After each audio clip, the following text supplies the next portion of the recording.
What? Thank you. You can see the content.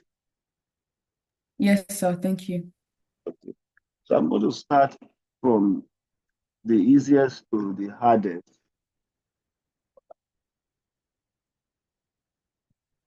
Okay. Um, the structure of alkane is very important because we are going to use the structure for. Sorry, sir. Your volume became low suddenly. Okay. But now, is it okay now? Yes, better. Thank All you. right. All right. So the structure of alkane is important. The physical properties of alkane, you have to know the physical property, not that it's a, you have to know that. The attractive forces in alkane, you have to know that. The breaking of the covalent bond, that is the mechanism of the reaction, you have to know that. The major reactions of alkane, which is your substitution reaction, which has to do with your free radical substitution mechanism using chlorine. The various examples, you have to know that. Then finally, your cracking reaction, catalytic cracking. Have you done cracking? No, but I only heard of it in secondary school. Okay. So, So we'll talk about cracking, types of cracking, and the expectation of that cracking reaction. So, Mr. Eduru has a surprise for you from yesterday's class. You just tell me the steps to go about it, and we continue. All right. Okay. Look at that. It was about yesterday's class. Um, a mixture containing 0.5 mole of carbon dioxide, 0.5 mole of hydrogen, zero point 0.2 mole of carbon monoxide, and zero point 0.2 mole of water was placed in 1.0 DMQ flask and allowed to come to equilibrium at 1,200 degrees Kelvin. Calculate the amount in mole of each substance present in equilibrium mixture at 1,200 degrees Kelvin. How do you approach this kind of question? You have any idea, or we should leave it later? You tell me the answer. oh wait, sir. Give me like a few seconds. Sorry. Okay.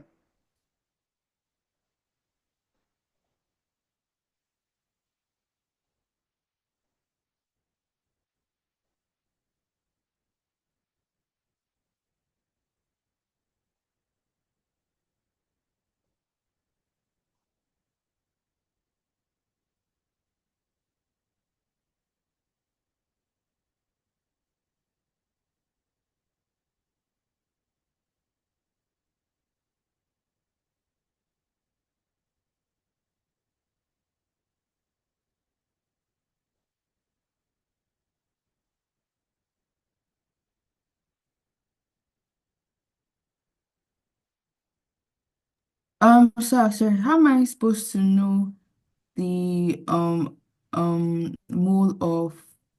the mole of either substance at equilibrium? Because I've usually seen questions where they give us the mole at equilibrium. So, Okay. yes. The molar equilibrium. Um, okay. Let me check the question carefully as well to see if everything is correct about the question. So Or that, so yes. um, you use the formula Um, You use The the formula PV equals to nRT, and then like since you now calculate the amount of mole from there. okay.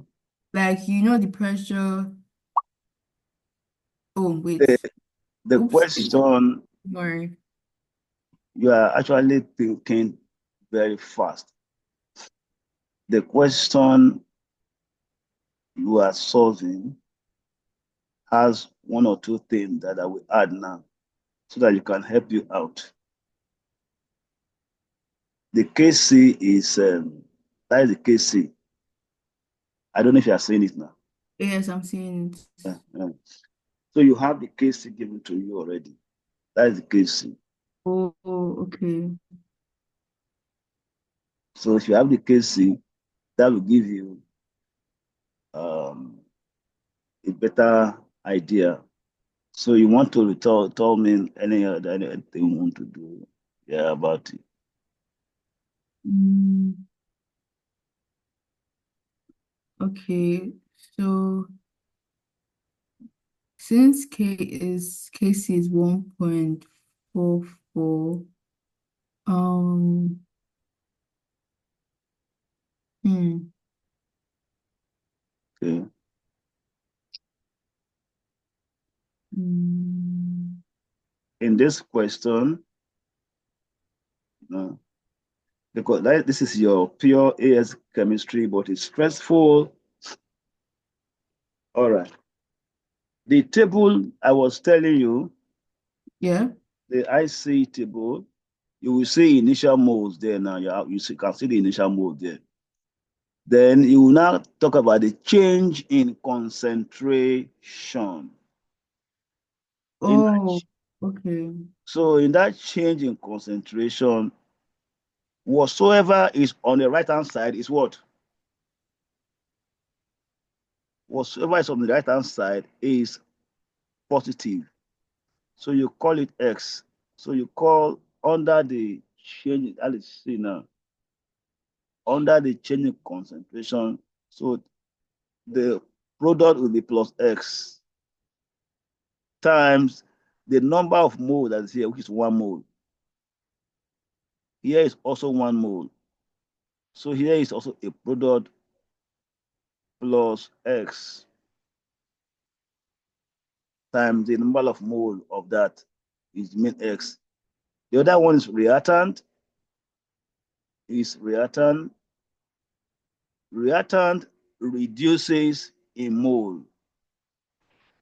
So it will be minus X times the number of mole. While this one also a reactant, CO2 is a reactant, minus X times the number of mole. And then you can add together to get your equilibrium mole. If add together, that will be 0.5 minus X. Here is 0.5 minus X. And on your right hand side, you have 0.2 plus X. And here is your 0.2 plus X. That is your equilibrium mole. Oh, okay. So like you now use that and using the KC, you now find what X is. And then Yeah, you now, okay, I understand. good. So you see that the way you have done it now is a lot. So your KC is your 1.44 equals to the product 0.2 plus X bracket, because they are both the same thing, over the mole of the reactant, which is 0.5 minus X, is also the same, both are the same thing, squared. So this is very important step. Then you can, since you have every other thing is known except the value of X, once you know the value of X, you can find the mole of each. You are a mathematics student. What is the next step to do? Because the main one is mathematics. Square both sides, am I correct? Right. Yes. So you find the square of both sides, and then you'll find the square of both sides. So what is root 144? 1.44. I'm sure it's like 0.12 or something. 1.4, no, 1.44 is 1.2. Then the square should go away. Am I correct? Yes. 0.2 plus x over 0.5 minus x. So we can multiply, I think we can cross multiply, I mean. So if you cross Yes. multiply, we're going to have 0.2 plus x equals to 1.2 times 0.5. That will give me 0.6, 0.6 minus 1.2x. So you can collect the like terms. If you collect the like terms, 0.2 minus 0.6 equals to minus 1.2x minus 1.2x plus, is it minus as well? Minus x. So do that, we are going to have 0.4 equals to minus 1.3x. Am I still correct? So did you put minus 0.4 or plus 0.4? After cross multiplying, so I have 0.2 plus x equal to that, Abby. Then we Yes. now do I think the, it's supposed to be minus 0.4. okay, yes, yes, yes, minus 0.4. So we divide to find our x. So minus will cancel now, so there's minus on both sides. So the minus will cancel each other. So therefore, 0.4, 0.4 divided by 1.3, we will get 0.3. Is that correct? 0.4, that's 0.307, 0.307. 0.308. Okay, thank you. Good. So 0.308 equals to x. So having gotten 0.308, so equilibrium mole for CO2 is 0.5 minus x. Therefore, for CO2 will be 0.5 minus 0.308. 0.5 minus 0.308, and that will give us 0.5 minus 0.308. And that will give us 0.19. So 0.19 mole, 192 moles. The same thing goes for H2, 0.192 moles. But the one for the product is 0.2 plus X, and that will be 0.2 plus 0.308, and that will give you 0.508. So we have CO 0.508 mole, and then H2O 0.508 mole. So if we do not make any mistake in the mathematical area, that will be the final answer. I think it's okay like that. Yes, it is. Do you understand it? The steps? Yes. So equilibrium mole is very important. Equilibrium concentration as well. If you have to find the equilibrium concentration, you just, since you have already, you know that concentration is what?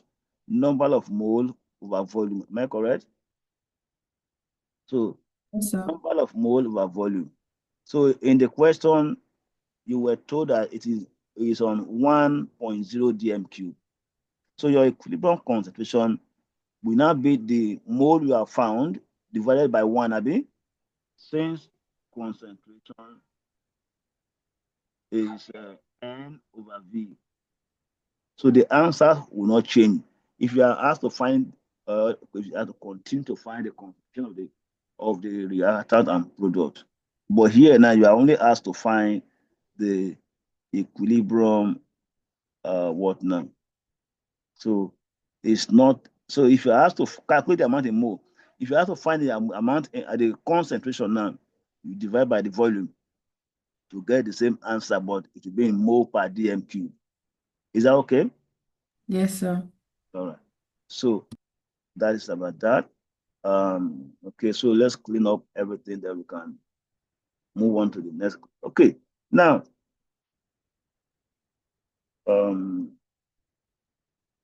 okay, so let's look at alkane now. When you talk about alkane now, look at the first point I'm going to mention there. The melting point generally increases with molecular mass.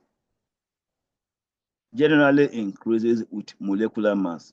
The trend is not regular as that of boiling point. Okay, now let's look at why would the melting point of alkane increases? Why?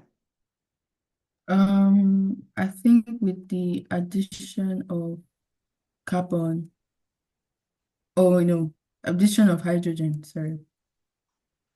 That will not score. It will not score because it's AS. The one that can be considered here is the first one you mentioned. There is a additive increase in the number of carbon. Number of carbons increases. That one be considered. But the actual thing is you consider the attractive force in the molecule. The attractive force in the molecule of alkanes are what? Van der Waals forces.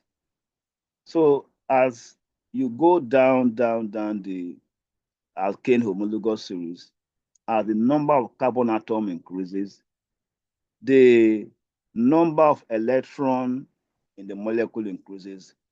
The attractive force, which is Van der Waals force, increases. Then boiling melting point will increase. So you have to organize your point. So the reason why the melting point increases is that molecular mass increases, and if the molecular mass increases, electron number of electron increases. If the number of electron increases, the attractive force,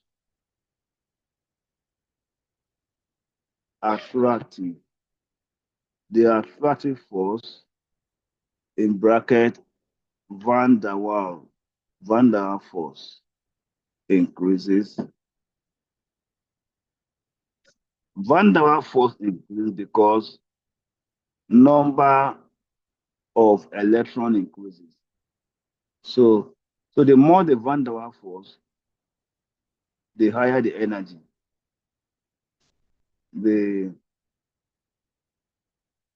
energy required also increases. So you have to organize the point in this manner. So when you are asked to, in the exam, it will be more than maybe 1 mark or highest 2 mark. Explain why there's a general increase in the melting point of alkane down the group. Your answer should focus on electron, attractive force, and the energy. So the 3 point or the 4 point for 2 marks. So give all your point. So they will tell you 4 point for 2 marks or 3 point for 2 marks.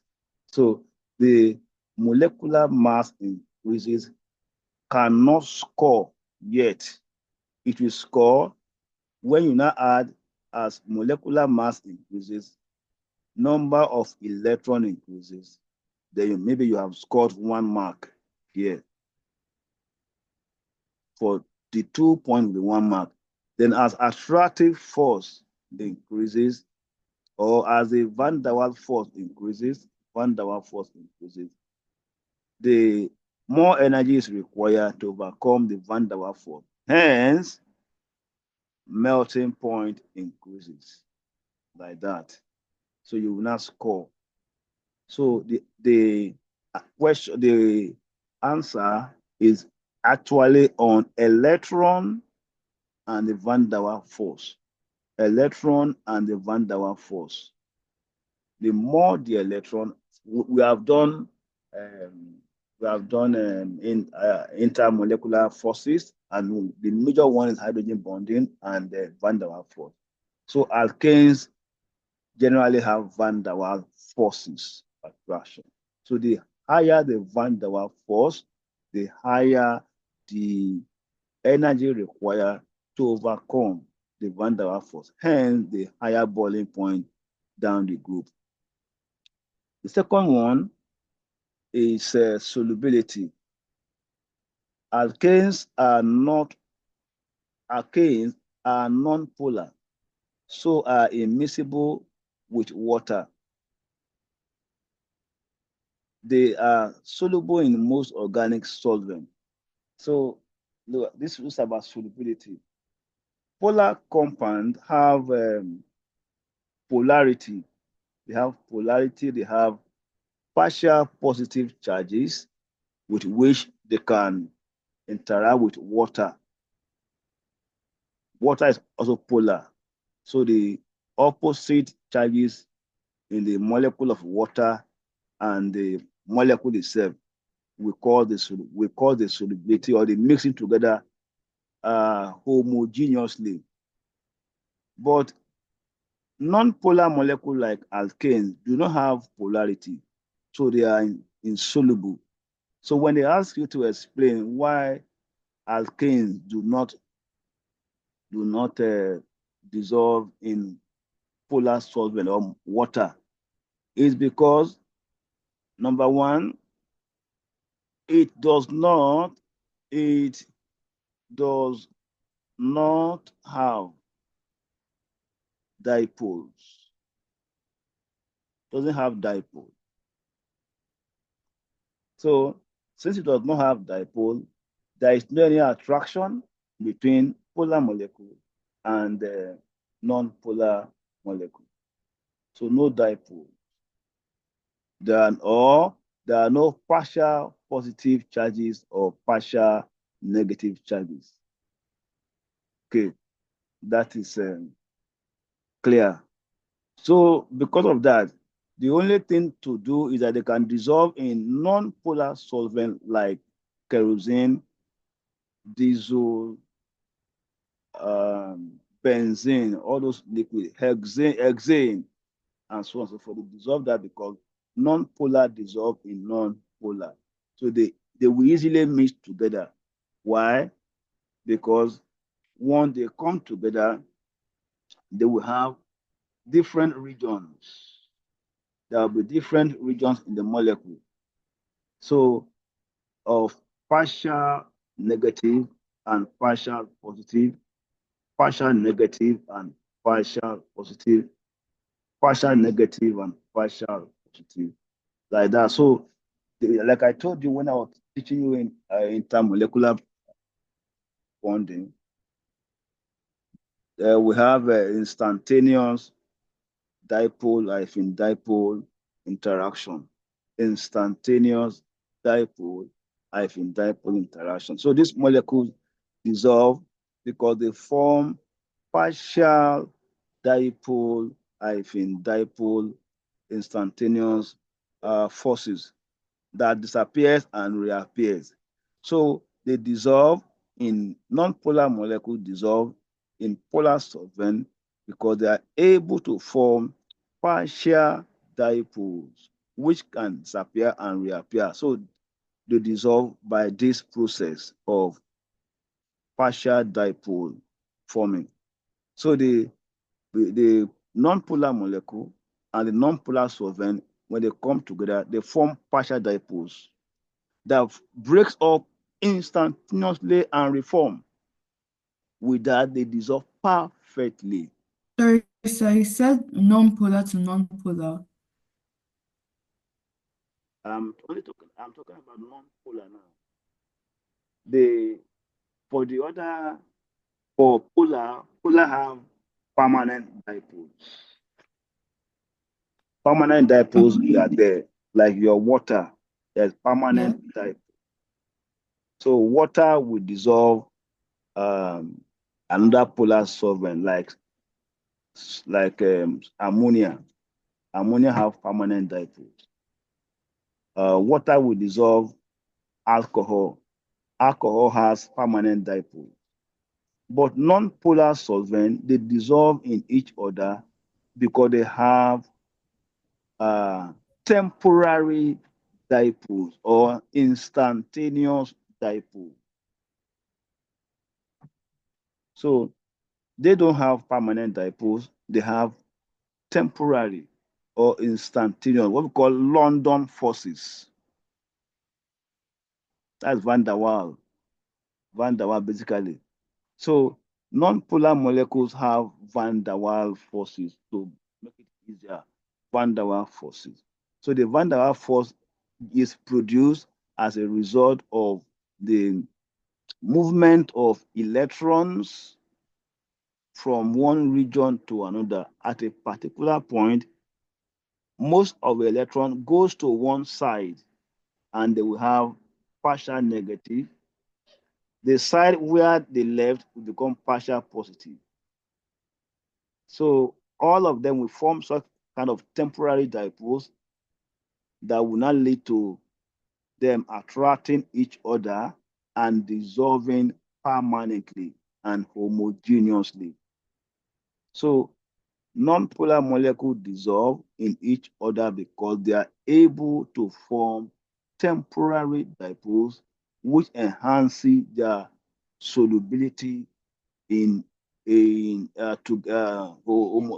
enhances their solubility homogeneously. They dissolve perfectly.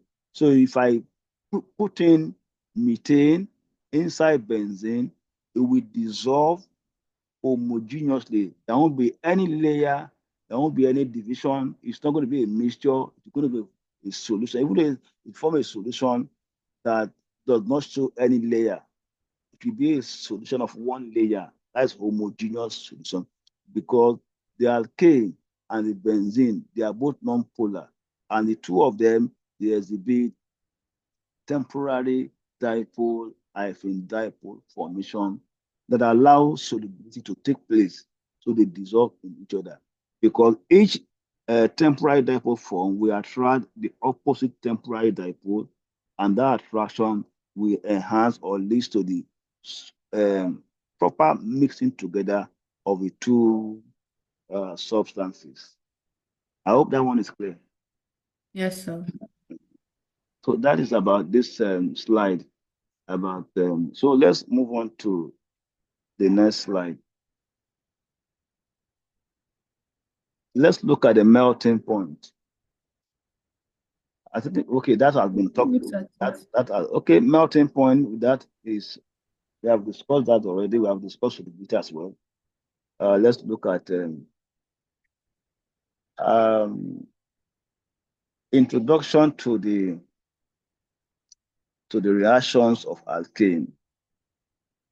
Alkanes, they are fairly unreactive. They are fairly unreactive. The old name is paraffin. Paraffin is means little reactivity. So alkanes are highly reactive. Please give me like 2 seconds. My children are making noise. Okay.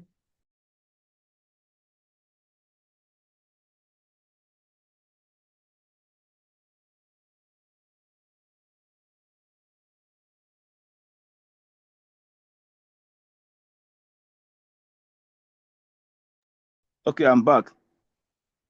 So alkanes are seldom reactive.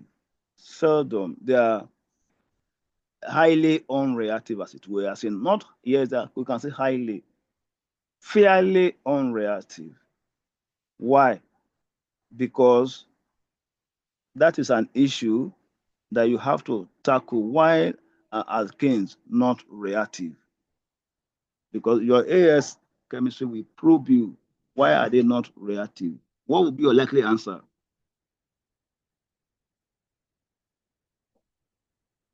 You will not say non-polar. That is your answer. They are non-polar. If you probe it further, they have no partial charges, no dipole. The dipoles of partial negative and partial positive helps them to attract reactants, attackers, attacking species can locate them because there are dipoles. Or you can also say there are no regions of partial distribution of charges. No regions of partial distribution of charges of partial distribution of charges. Okay, so they also have strong covalent bond. Strong covalent bond. It's not easy to break covalent bond, but the three other ones are more important. Non-polar. The non-polar of a thing, non-polar of a thing may you have to add no dipoles to be sure. So they are non-polar, no dipoles. They have no regions of, because look at it this way, carbon to hydrogen, carbon to hydrogen like this. The carbon-hydrogen bond is non-polar. All the carbon-hydrogen bond is non-polar. And also if you have carbon to carbon in this manner, carbon to carbon is also non-polar. So there are no region of unequal distribution of electron or charges. So they are non-polar, we score. No dipole, we score. No region of non-polar, we score. They have strong covalent bonding, which is difficult to break, we also score. Kindly list all of them, and then they will give you your mark. They will tell you, if they want to punish students, they will tell students they will put 2 marks there. That 2 marks, you must list at least 3 points to score the 2 marks. That is what students don't know. Wherever they put 2 marks in AS chemistry, 2 points will not score for 2 marks. Many cases, only a few cases that you have 2 points for 2 marks.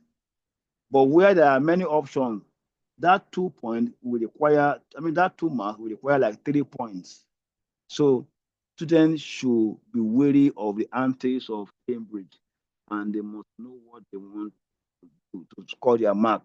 So they are relatively unreactive, or they are, yes, they are relatively unreactive or seldom reactive because they have a strong covalent bond. They are non-polar, no partial charges to attract attacking species, and so on and so forth. Let's look the few reactions. So we are done with this one. The few reactions that we discuss is combustion. Combustion is of two types. We have complete combustion and incomplete combustion. In complete combustion, oxygen is in excess, in excess. While in incomplete combustion, oxygen is not excess, it is limited.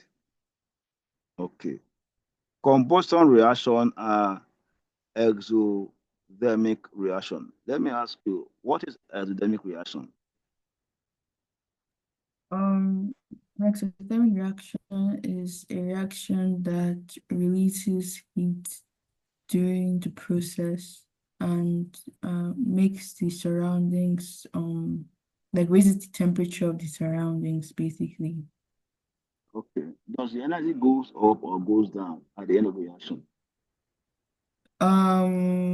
It goes down. Okay, the energy decreases. What is the sign for exothermic reaction? Negative enthalpy change Why is it negative? because enthalpy change is products minus reactants, and the products will be less than the enthalpy change of products will be less than the enthalpy change of reactants. So when Okay, you do that, you get a negative enthalpy change. yeah, you're 100% correct. So, what are we learning here? Under complete combustion, you have you have the highest product, carbon dioxide. Carbon goes to carbon dioxide. That's for complete. Under incomplete, carbon goes to carbon two oxide, CO, because certainly you'll be asked to write an equation. And this is not the type of equation you will write. This one is for teaching purpose. The kind of one you will write is the one of fuel, which is C8H18 as petrol plus oxygen. And they will tell you carbon dioxide and water. So you are to balance it now. So you know in your balancing of organic equation, especially hydrocarbon, the carbon here is X. The hydrogen here is Y over 4. The oxygen, the oxygen there is X plus Y over 2. X plus Y over 2. X plus Y, think over 4, please. Then the other one is over 2. Y over 2. So X plus Y over 4. So that's the general formula for balancing combustion of hydrocarbon. X plus Y over 4 X. So in balancing C8H18 plus oxygen to give us carbon dioxide plus water. My X is actually CX is actually CX HY plus X plus Y over 4 oxygen to give me X CO2 plus Y over 2 H2O. So um,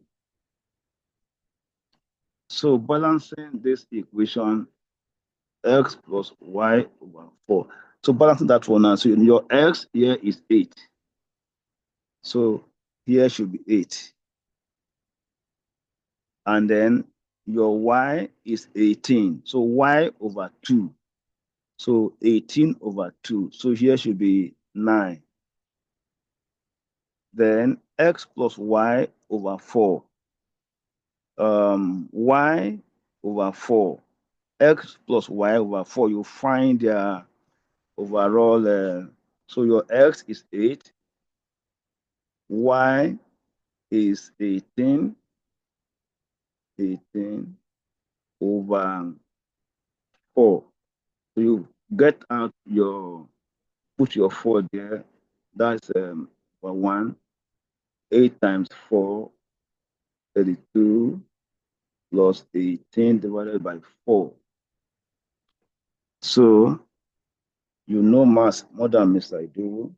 32 plus 18 divided by 4. So you get 12.5. So Yeah. 12 and a half. 12 and a half. So we have 12 and a half. Oxygen, let's find out if it's correct. So carbon, C, 8, 8, 18, 9. Let's look for oxygen now. Here we have 8 times 2, we have 16, and we have plus 9. Plus 9, that will be 25. So 12 and a half is 2 times 12, that will be 24 plus 1, 25 over 2. 2 times 12, that's 24 plus 1, 25 over 2, 12 and a half. That is about that. It's not correct. It's not correct. So what is the, where are we making the mistake? Because the old oxygen, okay, okay. So we have 25 over 2, 12 and a half. I think it's Yeah, I think it's correct. yes. I Yeah. can see it because it is O2 that is there. It's O2. So 25 over 2 of O2. There are two of them in there. Um, that will be that will be like how will I explain it now? There are two of them. So times 2 of what is there. So it will be correct. So 12 and a half, 12.5 times 2, 12.5 times 2, that will be 25. That's correct. It's correct. Correct. That is that. 12.5 times 2, correct. So you must know this one. Why do you have to know this one? They will tell you that during combustion reaction, 150 cm cube of methane was combusted. At the end of the combustion, um, the product reacted with sodium hydroxide, and then the volume decreased by so and so. Find the value of the number of mole of identify the hydrocarbon used, all those stuff. So if you don't know this one, this one, you will have problem with such question. So it's part of what we are going to treat in this, maybe next class. So this equation is very important so that you can be able to balance unknown hydrocarbon combustion on unknown hydrocarbon combustion, like methane, like ethane, where they will get asked, they will just give you the volume of the compound combusted. They tell you in excess oxygen, and they will tell you to form carbon dioxide and water, but it forms 90 segment carbon dioxide. And carbon dioxide can react with sodium hydroxide to form sodium carbonate plus water. And so the volume of the overall product is by 20. So from there, you now begin to find the moles and then overall. So you need to know CXHY plus X plus Y over 4 O2 equals to X CO2 plus Y over 2 H2O. It is not easy to cram, but you have to know it. That is about this complete and incomplete combustion. Balancing is one of them. Aside knowing the fact that in complete combustion, you have CO2, and then complete combustion, you have CO. The second thing that you must know is that in writing the balance equation, you must know the state of the reactant and the product. Even though what is formed is steam, but the steam will cool to form water. So methane is gas, O2 is gas, CO2 is gas, water is liquid, not gas. That one, you must get that too. What about petrol? Now, petrol as well, combustion reaction, it will cool down to, petrol is a liquid, please. So your C, thank you for that question. C, no, C, C8, C8H18, which is your petrol. So it will be liquid here. So plus 12 and a half, 12 and a half oxygen gas to give you your 8CO2 plus your 9 as gas plus 9 H2O liquid. See that? So you must be careful to know, because they'll tell you, right, including the state symbol, that will be 2 mark or 3 or even 3 mark. The state symbol will be 1 mark. Balance equation is 1 mark. So that's about that. Let us look for one example where you can balance one right away. Let us look at C10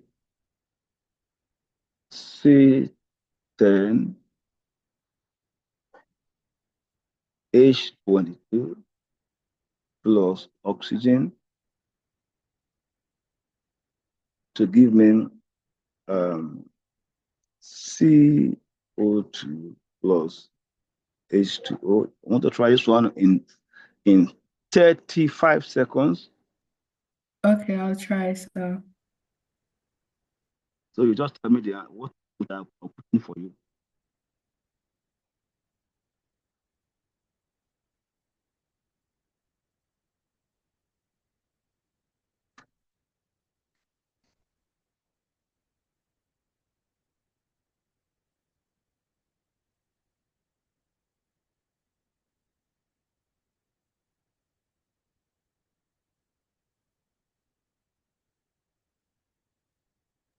okay, so I've gotten the answer. Okay. So for my oxygen, I put 31 over 2 or 15 whole number 1 over 2. And then for my CO2, I put 10. And So for my you said, okay, 16 and a half year, abi? no, 15 whole number 1 over 2. Okay, what about CO2? 10. You said O2 is what?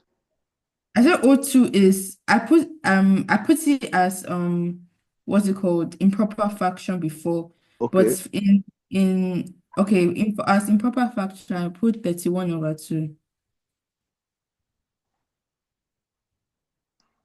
Okay. For Yes. my CO2, I put 10. And then Okay. for my H2O, I put 11. Okay. So let's confirm your answer. 10 is correct. 10 is correct. 22, 11 is correct. So we have 10 times 2, that is 22 oxygen plus 11. So we have So the is it 22? is 30, 32. About 10 times 2 is 20. It's Okay, 20. oh, that's a bit So scared. 31. So 31 times 2 is 2 over 2. So that's correct. It's correct. So let's look at the state symbol now.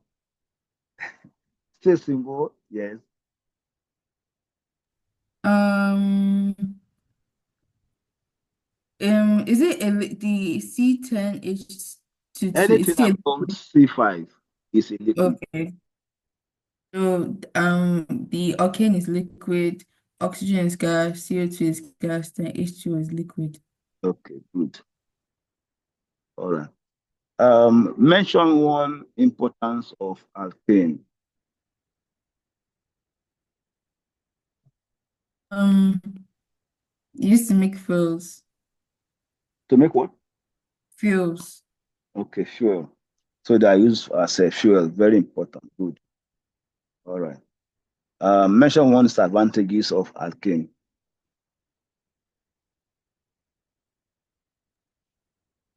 Um, yes, pollution, I guess. Because they are combustible, they have pollution as CO2. CO2 is a greenhouse gas.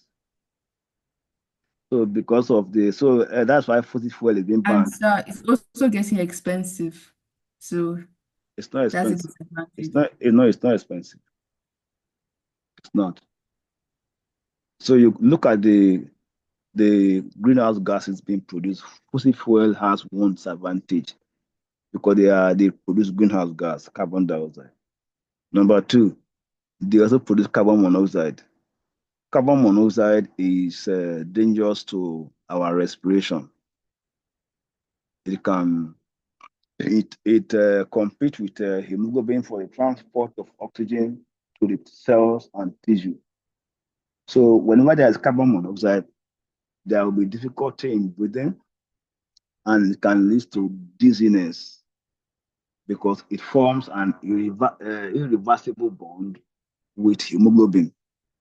So once there is carbon monoxide in the house, the hemoglobin absorb carbon monoxide and form irreversible bond that is 200 times stronger than the one oxygen will form with hemoglobin.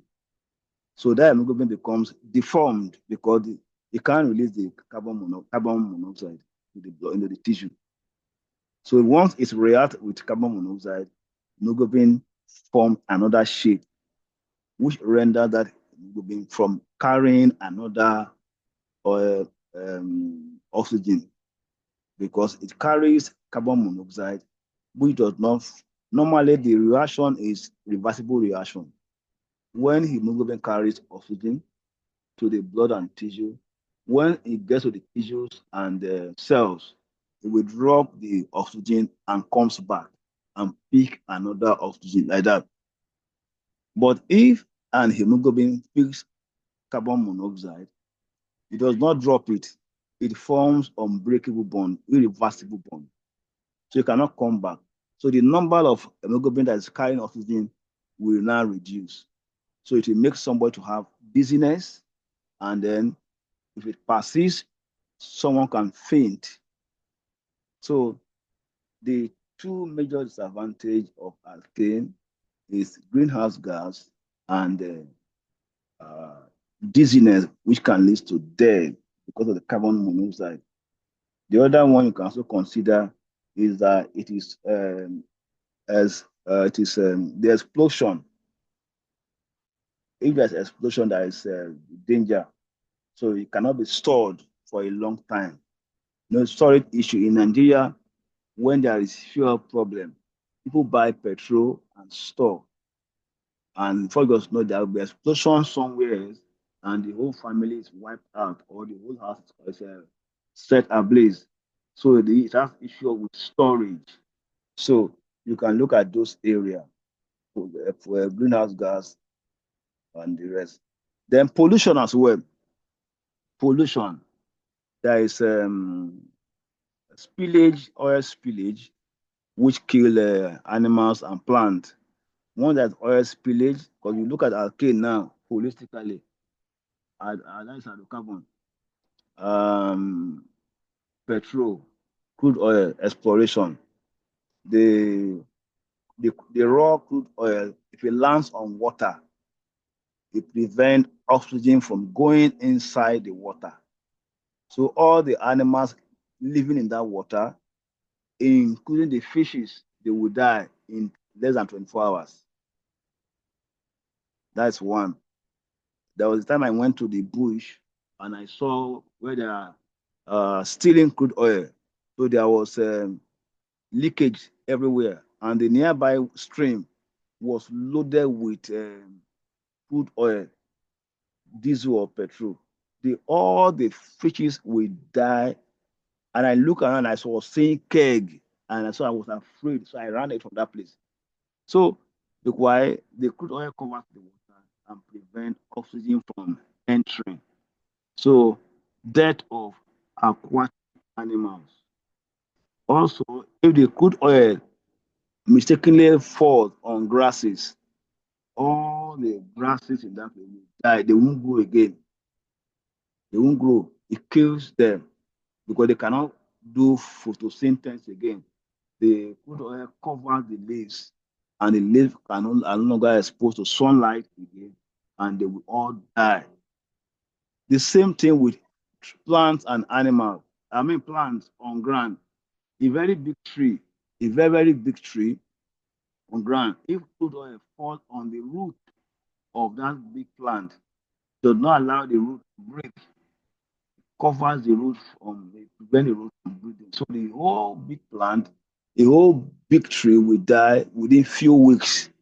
It will shed leaves because the root cannot breathe, cannot see oxygen to breathe. So it has major disadvantages: pollution, greenhouse gas, storage problem, and respiratory problem. So let's look at combustion that give rise to pollutant, process involving combustion that gives rise to a variety of pollutants. This one is very important because they are going to ask you the type of reaction. They're going to ask you whether it's complete or incomplete reaction. Let's look at power station. In power station, like where you have coal, where coal is being combusted, one of the major gas produced is sulfur dioxide.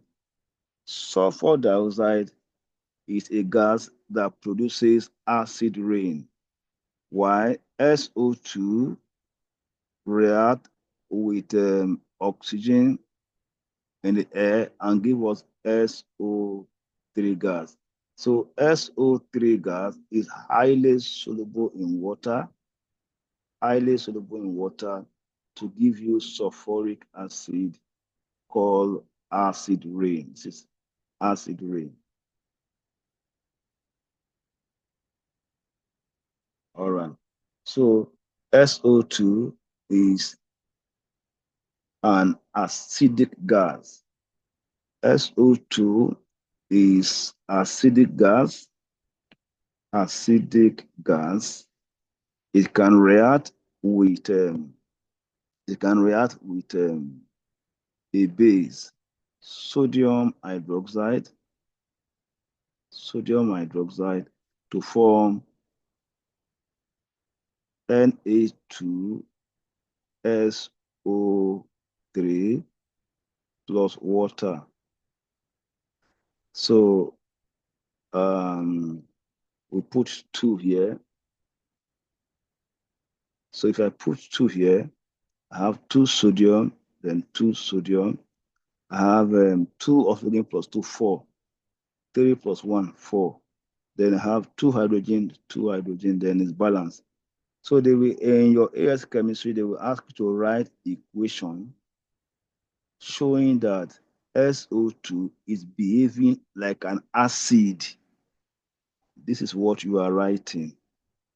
SO2 gas is an acidic gas. So you can react with a base to form salt and water. They will ask you what is the name of the reaction. Is what? Acid base, or simply neutralization. So you take note of that as well. So SO2, source of the SO2 from power station, emission from power station. That is that. Then the second part of, so I've showed you how you can form acid rain.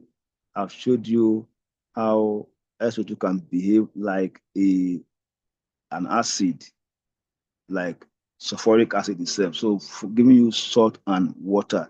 Now, let's look at the second gas, the internal combustion engine.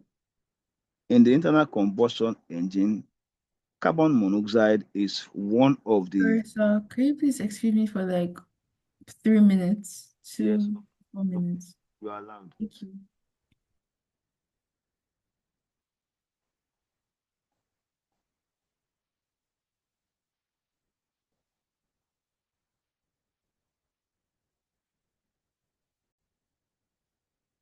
Okay, pollutant from internal combustion engine.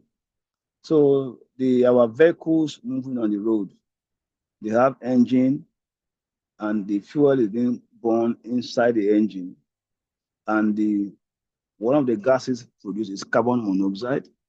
We have already spoken about the danger of carbon monoxide, that it can cause a heart failure, compete with oxygen for uh, um, with it compete with hemoglobin for oxygen, and so forth. Then we have NOx. That NOx is a mixture of gases there. X there represent the number of oxygen. The first one is this one. That's the gas there, nitrogen 2 oxide. We have nitrogen 1 oxide, N2O. We also have nitrogen 3 oxide, N2O3. And we have N2O5. We have NO2. Let me remove one of them. Okay. So we have that NO2. So NOx represent all of these. NOx represent NO, N2O, NO2, and that. Now, then the third pollutant is unburnt hydrocarbon. Unburnt hydrocarbon is your smoke, not smoke now. Smoke is like carbon 2 oxide. The unburnt one is the black carbon, the soot that stains the pot, the back of the pot. Okay. Now, um, the question there, is balancing of the reaction between the pollutant inside the catalytic whatnot, inside the catalytic converter. The catalytic converter mentioned here uses rhodium, palladium, and or platinum as catalyst. In the converter, in the catalytic converter, it combines the pollutant gas together to form a less pollutant product. It combines the pollutant together, especially carbon monoxide is combined with the NOS gases to form a harmless gas, nitrogen, and then carbon dioxide. They are less harmless than NO, N2O, and all these gases. So let us look at how we can balance the equation first. The simplest one. Let's look at the simplest one, the one given to us here. NO plus CO. Give you N2 plus CO2. Every candidate must be able to write this equation very well. Every candidate must be able to write this one. That NO plus CO gives you nitrogen and then CO2. And where does it happen? It's happening inside the catalytic converter.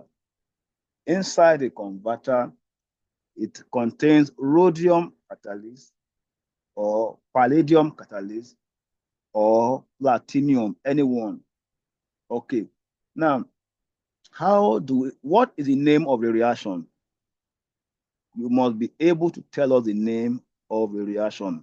Can I ask you, what is the type of reaction occurring here? Is it combustion? What is it? Is it displacement? What do you call it?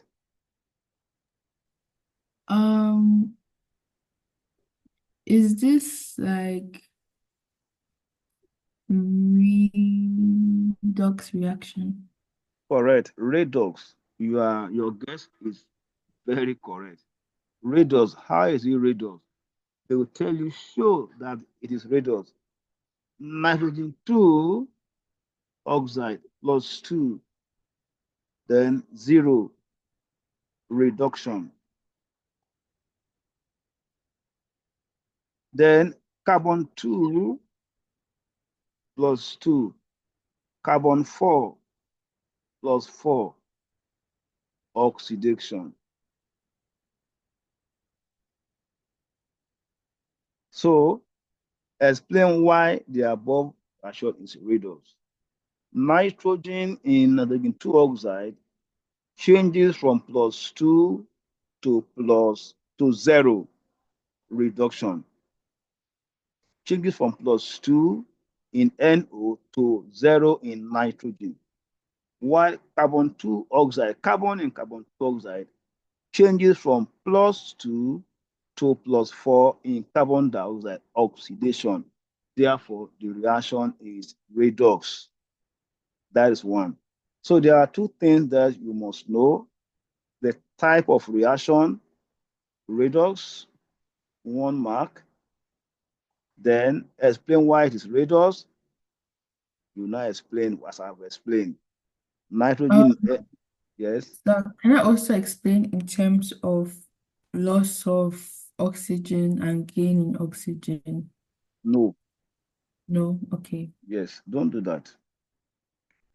Their expectation is about changes in oxidation number.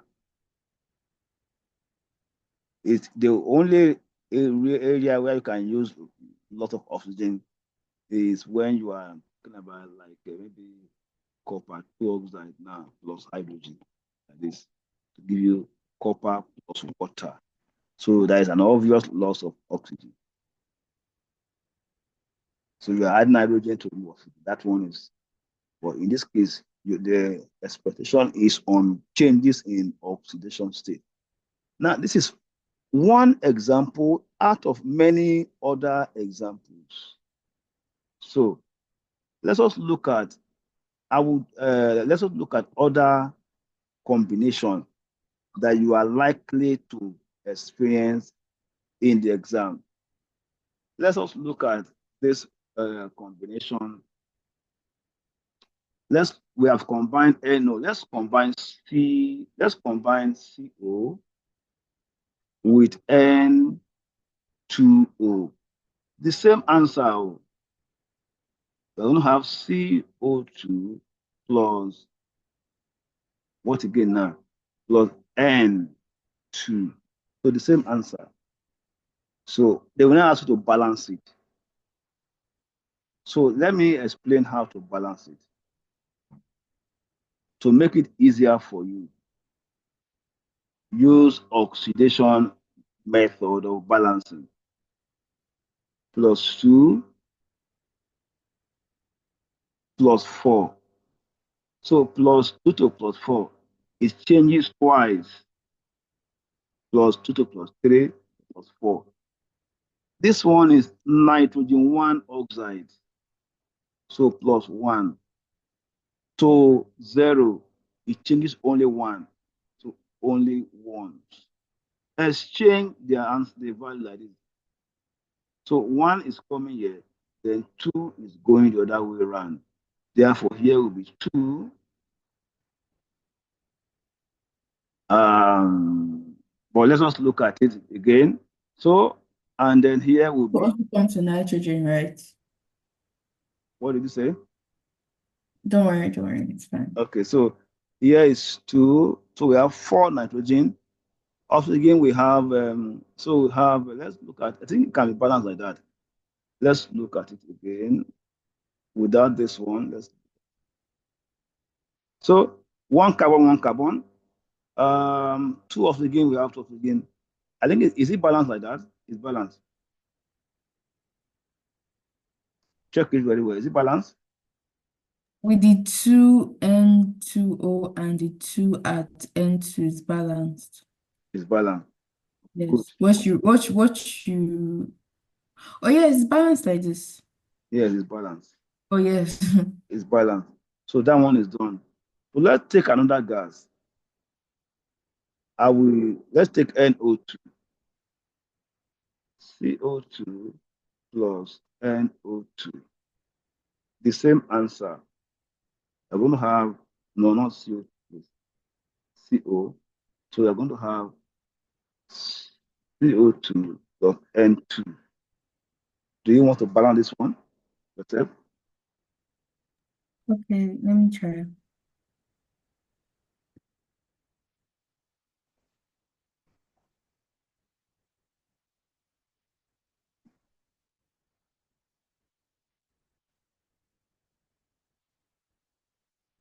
I'll give you like a minute to do that because I know it is not going to be that easy.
Okay, you have less than 25 seconds. So I use the oxidation state, like how balancing with the oxidation state. And what I got is 6CO plus Okay. 4NO2 will give Okay. 6CO2 plus 4N2. So let's start again. CO, what will be there? 6CO NO2 will be there. and 4NO2 And CO2 plus 6CO2, and then 4N2. N2 is what? 4. 4. Are you sure? No, wait, sorry. Not 4. Maybe I didn't do something correctly. Hold on, sorry. Okay. Yeah, sorry. So it will be what now? I'm waiting. Just give me like a few seconds. Let me quickly. Okay, sure, I will surely give you.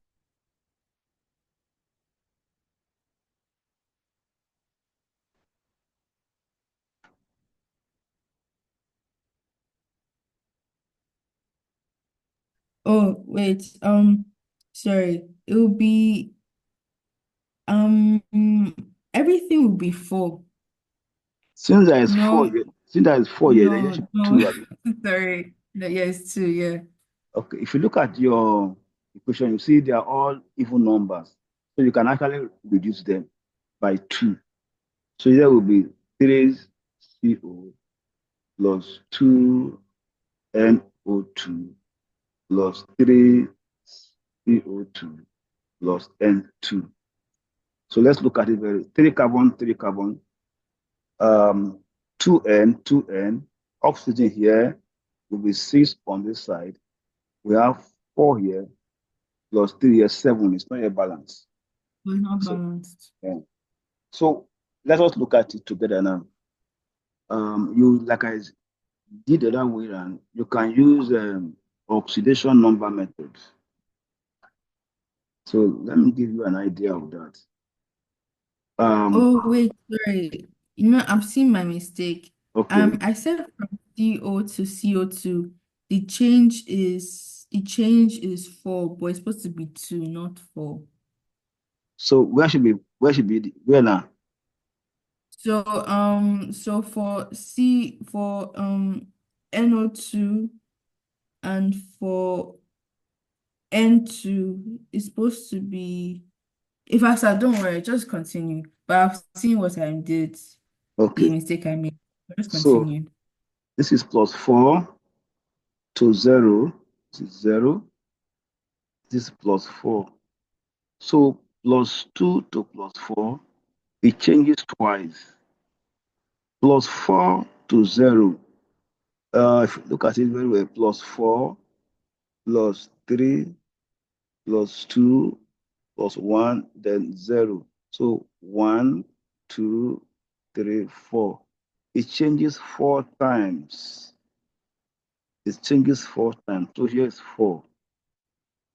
Divide by the smallest 2 here, 2 here. That will be 1 with 2. So you can put 2 here. This 2 will be put here. 1 should be here. So 2 carbon, then 2 carbon. Then we now look at it. So let's look at it. Then one N is 2. So I'll put half here. So if I put half here like this, because there is one N, 2 you have. So I will multiply all 2 by 2. Therefore, my overall thing um, will now look like this now. So oxidation method can see from a lot of headache. So 2, this half times 2 there will be 4 CO2 plus 2 NO2 to give me 4 CO2 plus N2 um, like this. So let's look at it again. 4 carbon is 4 carbon here, 4 carbon here. 2N, 2N. Oxygen here is 8. 2 times 2, 4 plus 4, 8. Balanced. Do you agree with that? Yes, sir. Mhm. So you should be expecting any of those gases to react with carbon monoxide for you to be able to score the 2 marks there. So outside knowing the pollutant, the remover using catalytic converter, you also must be able to tell us the type of reaction and then balancing of the reaction. Look at N2O3. carbon monoxide plus N2O3 gives you the same thing as N2 and carbon dioxide. The same thing. Let's look at the balancing. We have there are 4 sitting here. If I put 2 here, that will be 4, and I will put 2 here. So that will be, I'll have a 3 plus 2, 5. It's not balanced. So how do I do that? Okay, so I want to balance it now. So I'm going to, if I put 2 here again, I will have 4 nitrogen. I will have 6 plus 2, 8. If I remove this 2, if I remove this 2, then, so I will have 6 plus 1, 7. Will not work. Okay, 2 carbon will still be there. So 2 will still be there. So how can that one work now? It will be a lot of challenge in the exam. So how do we get out of that challenge? How do you get out? We have to look at it carefully. Okay. All right. So N2O3, that again. So you now go back to your oxidation number balancing, and that one can help you and help out. Let's go back to oxygen balancing. So here I have a plus 2, and have plus 4. So it's changing twice here.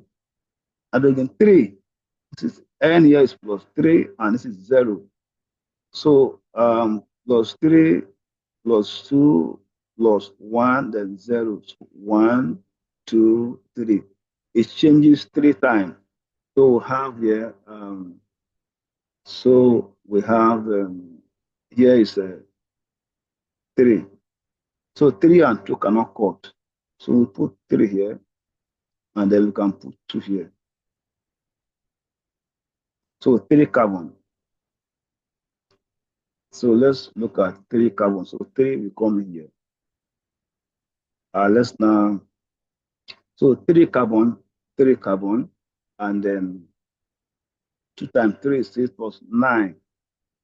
That will be 9 oxygen.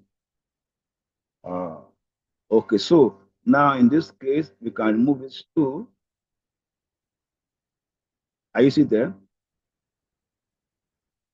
So we can remove this 2.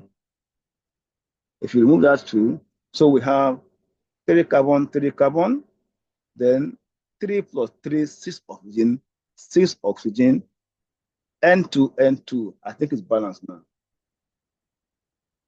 So I weren't really putting anything before N2O3 and N2. Why do I what? Why didn't we put anything before N2O3 and N2? Yes, it's just a strategy, say, kind of. Why do I put 2 or what? Why didn't you put 2? Yes. I mean, when I look at the overall, when after putting that 2 and I saw that it was the overall equation N2 here and N2 here is not changing, so I have to remove it. See, Sorry, it's not a war. because it didn't work there. When I put after getting that, it said 2 to 3. Okay, then when I now look at the overall balancing, when I look at there's N2 here, sorry about that.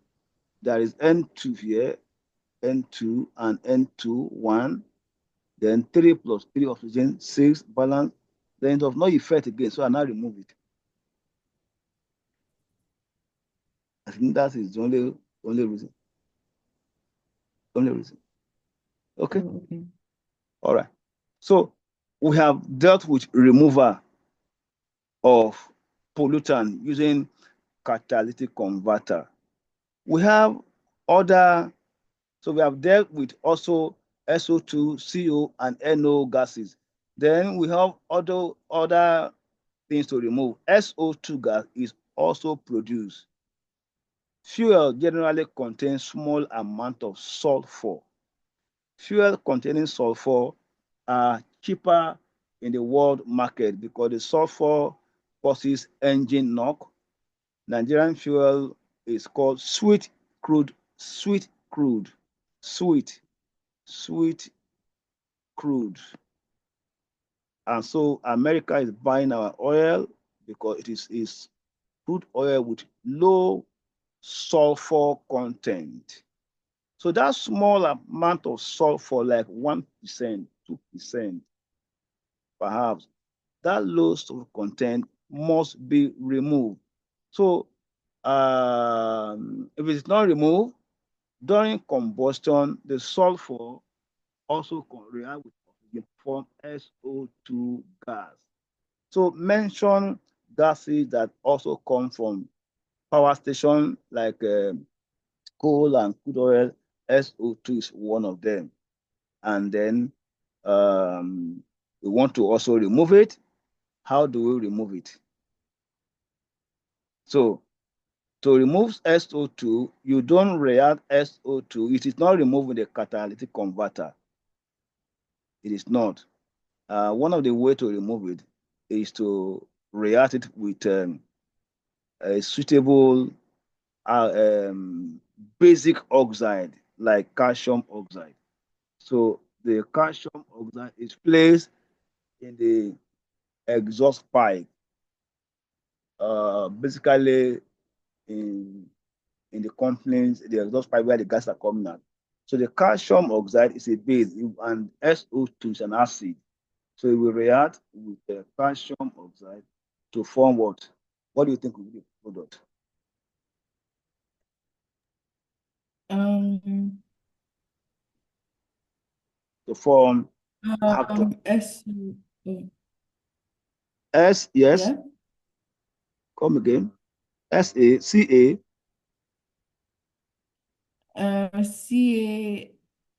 CaS, so SO4. zero. Oh, Three oxygen atom. oh, Yeah, students make that mistake a lot because SO4 is common. It's become calcium sulfide or calcium trioxosulfate 4. It's only SO3 that will form that one, that will form CaSO4, this one. But when it's SO2, students will still be writing SO4, no, from calcium sulfide. So that is about this one. So the calcium sulfide removed can react with half oxygen to give you calcium sulfate, can react with half oxygen to form calcium sulfate, which is used to make gypsum and also make cement. isn't this like used to make hard water or to make hard water or to does it have to do something with hard water? Uh, what hard water has to do with calcium sulfate? Hard Okay. water contains temporary hard water contains calcium sulfate. Why? Sorry, temporary hard water contains calcium, magnesium, hydrogen sulfate, or calcium, hydrogen sulfate. But I'm sure of calcium, magnesium, hydrogen sulfate for temporary hard water. Then permanent hard water contains calcium sulfate as a major component. So that is about that one. Calcium sulfate is the stuff that is inside permanent hard water. So we have dealt enough with this pollutant from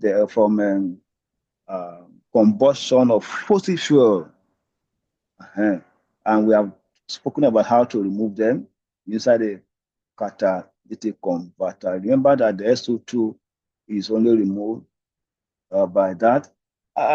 What are the effects of acid rain? There are about 5 of them. Can you just name like two, only two? Effect of acid rain. Acid rain can cause skin cancer, Yes. and acid rain can lead to the destruction of forest life. Okay. Yes. The first one was what? I said skin cancer. Okay, skin cancer. All right. All right. Yes. Now, let us look at the highlight of effect of acid rain, and then we can move to mechanism. Effect of acid rain. Number one, pH changes. It's chemistry. The moment an acid rain enters the water or the soil or anywhere it goes to, the pH of that water will change automatically. And that's why there will be death of aquatic animals and plants. Once the pH changes, another chemical reaction begins to take place. So pH changes is number one. Number two, um, leaching. Leaching of soil nutrient. Water is a weak solvent. Acid is a stronger solvent. So once an acid rain enters the soil, a stronger solvent that dissolves heavy mineral, heavy metal like lead, like aluminum. So the moment it dissolves lead, dissolve aluminum, other metal, leaching of nutrient occur. Plant will begin to die because there's no nutrient for them at the surface to absorb because it has been leached away by the acid rain.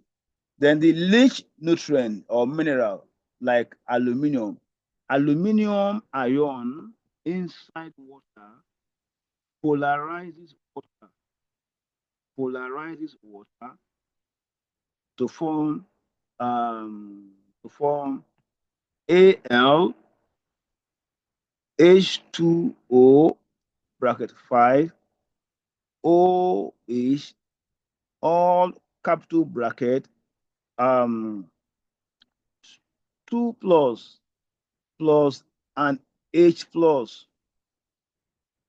So aluminum ion has 3 plus. So a very strong charge density causes one molecule of water to break into OH and H plus.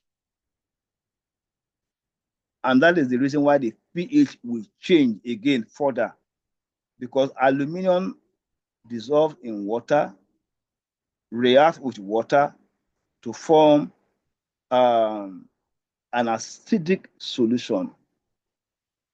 So that acidic solution form is will effectively change the pH of soil and of water, and the aquatic animals will have problem.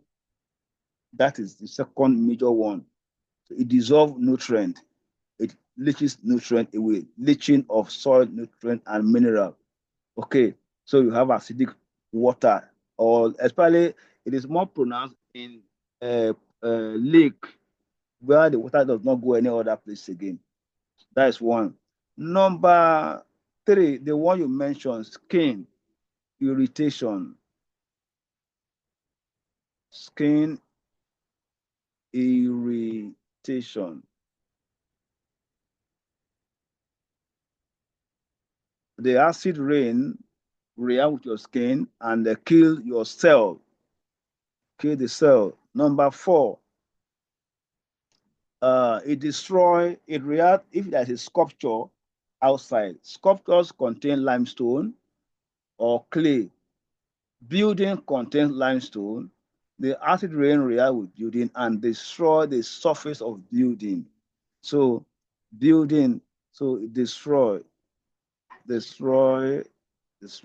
building, building made with limestone, building. And finally, the last one is death of aquatic animal and plant because of the changes in pH. Okay, that is acid rain for you.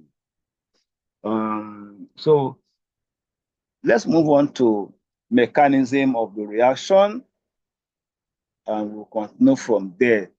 Mechanism of the reaction. The first thing that you must know here under the mechanism of reaction, it is splitting of the hydrocarbon. Can you remind me of the type of splitting that we have? Type of what?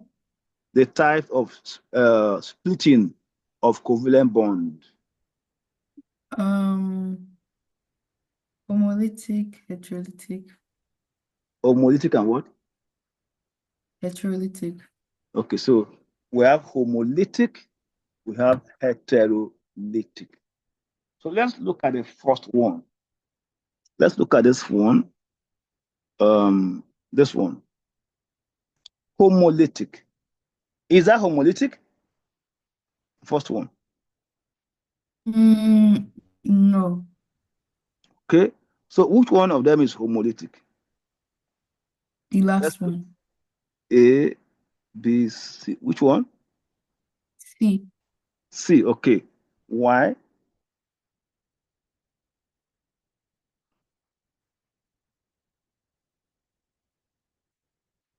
Why? Why is it homolytic?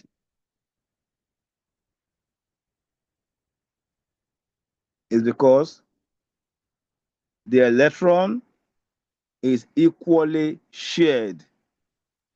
In homolytic, Oh, the sorry, sir. I did not catch what you were saying in the last like 15 seconds. My connection was bad. okay. Yeah, sorry. Are you saying we stop? No, like I said, I did not hear what you said in the last 20 seconds. My Okay. connection was bad. Okay. So, all right. So it is homolytic because the um, electrons are equally shared. What is the name of the product formed under this one? What do you call them? Free, This- free radicals. Uh, ah, free radicals. Are they useful? Yes or no? I believe so, yes. Yes, they are useful in mechanism of reaction. So they are useful, very, very useful. They are highly reactive. So we will define free radicals as what? As a species containing odd number of electrons. So a free radical like chlorine radical like this or like this, anyone, there is always an odd number of electrons. So that is 7. But usually the remaining 6 electrons are not used. But in case you are asked to draw the structure of a free radical, fluorine free radical, this is the structure. But just the symbol, this is the symbol. So a free radical is a species containing odd number of electrons. You are asked to draw the structure of methyl free radical like this. Then your carbon, a dot, and a cross hydrogen, a dot and a cross hydrogen, a dot and a cross hydrogen. Then you have a simple dot. You will still see that there are 1, 2, 3, 4, 5, 6, 7 odd number of electrons. So in many cases, they can ask you to draw this product of the reaction, free radical. Anything is possible in AS chemistry because we have thinkers, those who are assessing your question every year. They think about student weakness and they know because they are the teachers. So you can apply to become a Cambridge examiner, a Cambridge assessment that source for question, and they may use your question and they may not. All right. So that's about that. Free radical is a species containing odd number of electrons, and you can have to draw the structure of free radical. Okay. So that's about that one. The second one is that free radicals are highly reactive. They take part in organic reactions. They take part in organic reaction. That is one. Let's look at this one. You will see that the two electron being shared is taken by only one species. That is heterolytic fission. Heterolytic fission. Okay. What do you call what is the name of the product produced?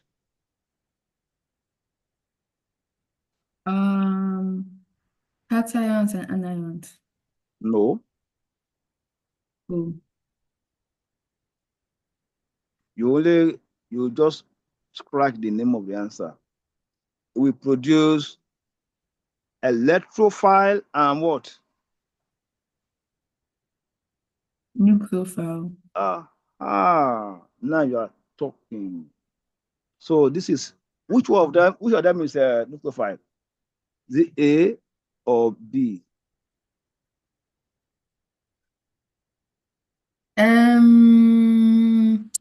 I think it is electrophile. I think electrophile is A. Okay, so you have tried. You have Okay. tried. But I just want to know, It- find out if you have done it. You have tried. So the one that carries a positive charge is called electrophile. Electrophile. So this is your 100 level term you are learning now. And this is your nucleophile. And that's why you skip 100 level because you are doing 100 level chemistry. So we have nucleophile and electrophile. What is an electrophile? I think an electrophile is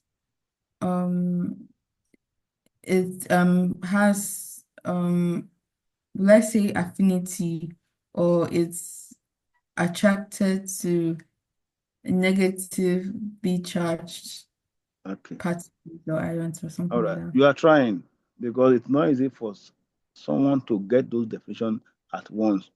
That's to mature in your brain. An electrophile is a species that can accept a pair of electrons for the formation of a covalent bonding.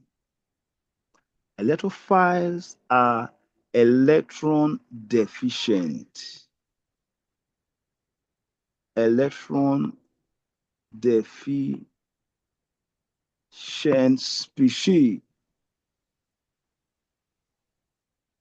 They are electron deficient. So that is the basic reason for defining as species that can accept a lone pair of electrons for the formation of a covalent bonding because they have a positive charge, no electron. They don't have electron or they don't have the required number of electrons. So electrophile are species which have a center for accepting a lone pair of electrons. Why nucleophile are species that can donate a pair of electrons for covalent bonding. So it's about donating and accepting. So electrophiles are donor. They are electron rich. They are rich in electron. There are two electrons there. They are electron rich species. They are electron donors. So electrophile are species or substances that can readily donate a pair of electrons for covalent bonding or for bond formation, anyone for bond formation. While that's nucleophile now, that's nucleophile. Why electrophile are species that can accept a pair of electrons for bond formation, and in most cases, covalent bonding. That is that. So they are also very, very reactive. In fact, more reactive than free radical. Free radical has electron. Electrophile has either a positive or negative charge. So a positive charge, negative charge are much more powerful than ordinary odd number of electrons. Okay, so we have that, and so we talk about ion being produced. Okay, which the ions are the electrophile and the nucleophile. So we are done. So bond breaking is very important. Homolytic and heterolytic bond breaking very important. Product of breaking bond, you have your free radicals, and we have your what again? We have your electrophile and then nucleophile. If they ask you to draw the structure of an electrophile, how are you going to draw it? Let us look at a particular structure of, let's see, let us see H plus. Um, let's look at HCl undergoes um, homolytic fission. You have no heterolytic fission. You have this plus Cl. Cl minus. Okay, so that as draw the structure of this one. See, so you just Cl. Uh-huh, uh-huh.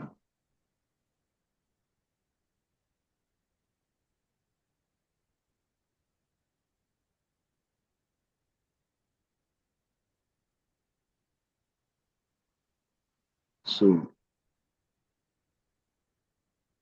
then capital bracket minus one, like that. That's a nucleophile.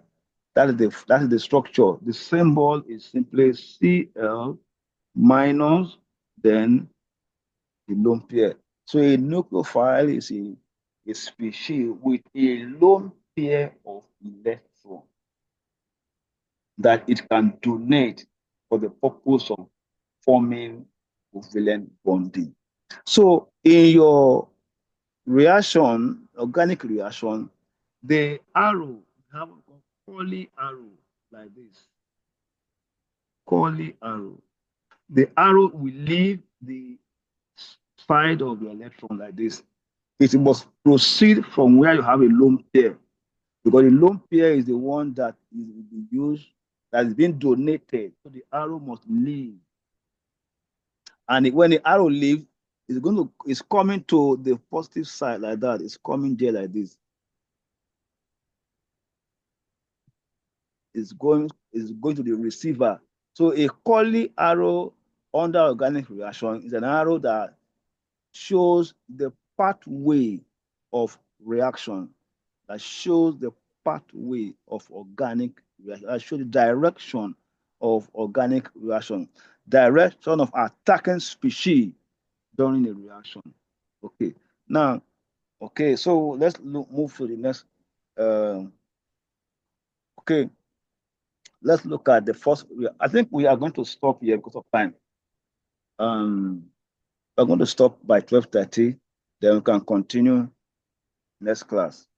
So I'll just summarize this reaction, then we can talk about the mechanism properly in next reaction. In this reaction, I learned this reaction in 100 level. When I was in 100 level, I learned it, and I was not always in class. I was always going to work. So I will come back and I will bury my head under my a room. I will bury my head and I will learn it myself. I will only copy the note. So let's look at the second major reaction of alkane. Reaction of halogen with alkane. And the most important halogen there is the chlorine. So chlorine, the condition is very important. Organic chemistry requires condition. So UV light or sunlight, heat is an alternative energy source. So let's look at the first reaction. We call it what? Chain reaction. As long as chlorine is in excess, the reaction will continue until hydrogen is fully substituted. So it's an example of a free radical substitution reaction.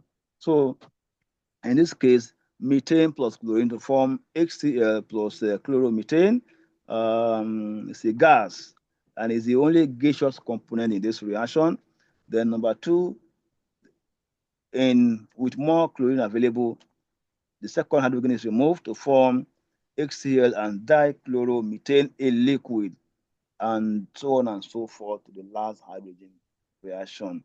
So whenever you have CH4, whenever you have CH4 plus chlorine and they put excess here, excess, your product will be CCl4 plus your 4HCl. One, they say it is in excess. So I have 4, that will be 4 here. So that will be that.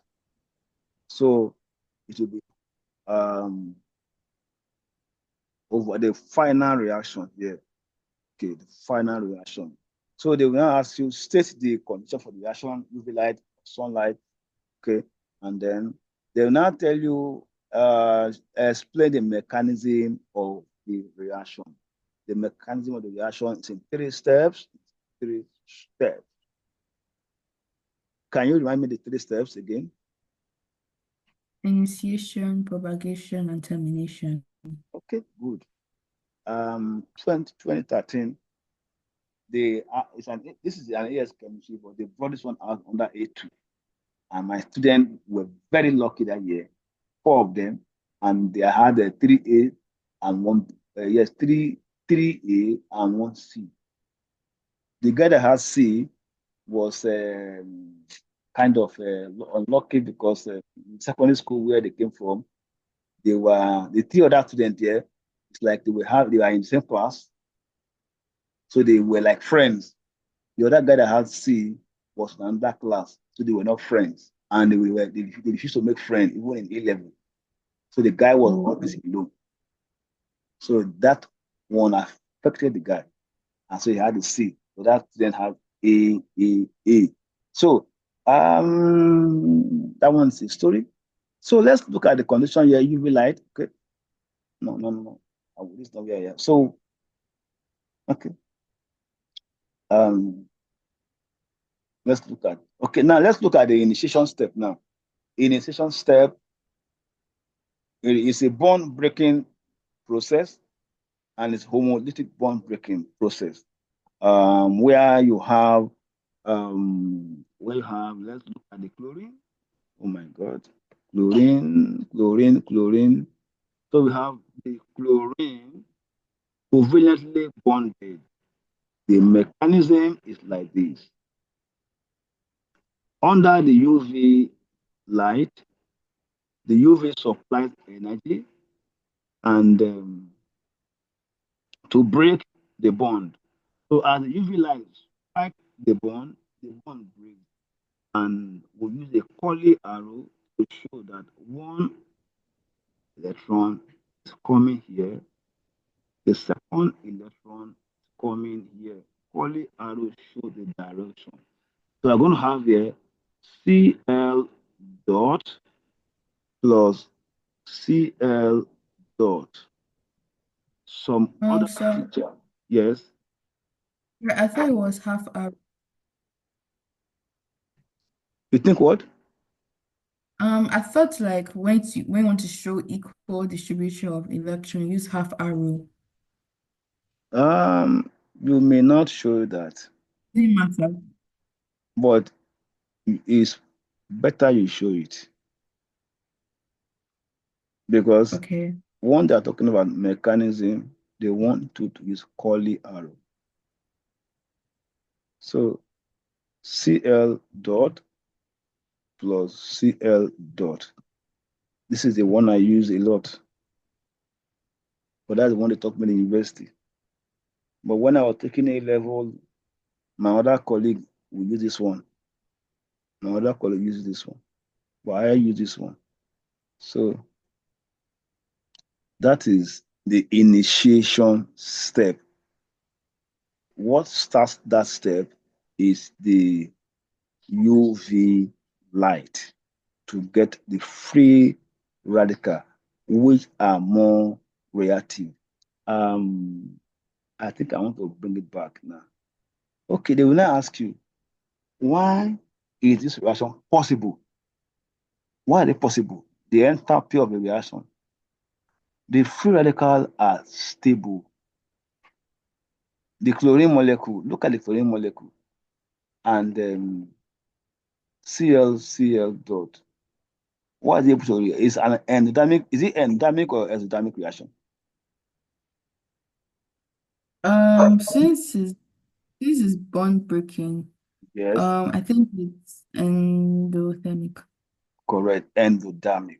So to form a um, free radical species, they are more reactive. Okay. All right. So endothermic. All right. Okay, let's continue. Let's too much. Then let's look at during the initiation, the weakest bond is broken as it requires less energy. So here is HCl. We have um, we have there are three possible bonds in a mixture of alkane and chlorine. Okay. Uh-huh. Uh-huh. This is chlorine. This is hydrogen.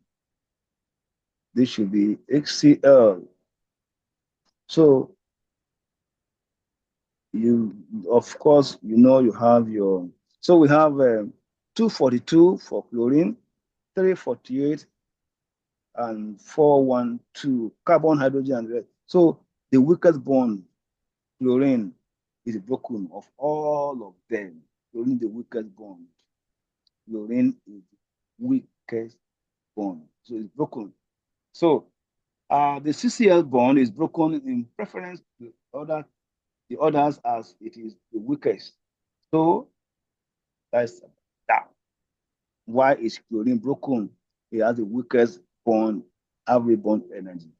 Okay. Um, so I'm not sure. I'll just rush through this one. I will stop today and we'll continue next time. I have another class now. So let's look at the propagation step now. Eh, eh, eh, Propagation step. Um, So do you the want us to start from initiation so we don't miss any information? Do I want us what? Do you want us to stop at initiation before we go to propagation and termination so you don't Yes, rush? yes. I have another class. Even I should start my another class by 12, at least 3. But that one is in my compound here. So I decided to wait, ask the young girl to wait for me now.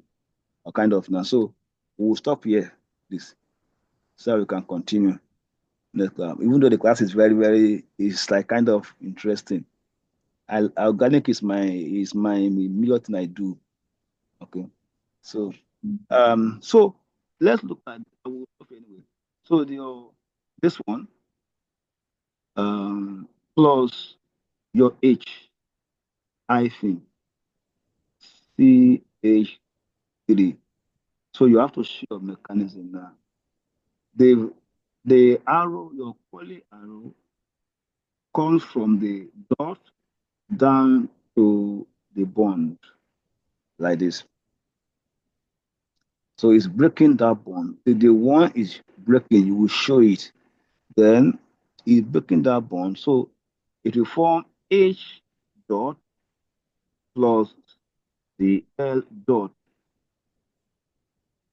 plus So dot. is it a lone pair? Is it a lone pair? Not a lone pair, just a dot. Just a dot, just one dot, right? Yes, yes. Okay. So it's dot H dot CL dot that these two are light, so they combine together to form HCl, leaving CH3 dot. That is the first propagation step. The second propagation step is that chlorine becoming Cl to Cl. This one will come in plus dot CH3. Now the arrow is coming from the dot to the covalent bond. So this one will lead you to form Cl dot plus, because it will form Cl dot plus another Cl dot plus dot CH3. So these two will react, leaving chlorine. Therefore, the product here will be CH3 Cl plus Cl dot. So the two of them combined together is propagation. Propagation. How do you remember this one? The first one is the chlorine radical attack methane. Second one, methyl free radical C3 dot attack chlorine molecule. Two of them, call it propagation. So you will show the mechanism like this. So it's one mark each because they are independent steps. And so we will stop here. The termination step will follow. So the first step is initiation. Second step is termination of propagation, which is two steps. And the final step is there are three options there. One of them is a step that you can pick to join there. So there are four steps there. Initiation, one step, propagation, two steps, and your termination, one step. But there are three options on the termination that you can be used to include the last step. So let's just stop here. I'm sure the video will be too long. So I will send to my YouTube channel and I will copy you there. Then you can go and watch it there. Okay. Okay, sir. Yeah. So do you have any question? No, sir. Okay. So I want to thank you for your time today. It has been while it's nice to talk to you, to teach you like this. So I will not send you any question so that you can finish the one you are having. All right. Okay, thank you, sir. All right. Enjoy your weekend. You too, sir. Thank you. Yeah. Bye bye.